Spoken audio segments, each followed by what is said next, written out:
আমাদের বিদ্যালয়ের ইকো ক্লাবের পক্ষ থেকে একটি সাফাই অভিযানের আয়োজন করা হয়। ছাত্রছাত্রীরা খুব মনোযোগ সহকারে সাফাই করছে।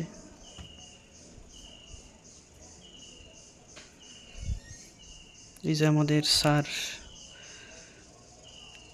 হ্যান্ড গ্লাভস মাস্ক লাগিয়ে আসছে সাফাই করতে।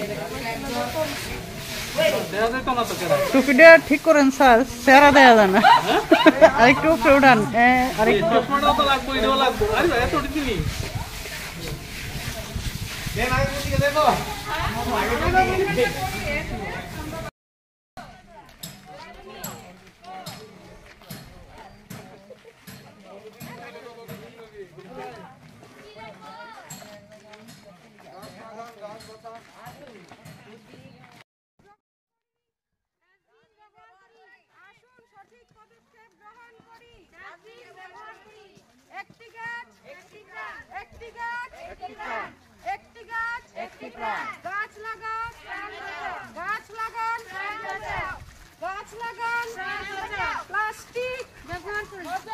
ব্যবহার করুন কেডা কর।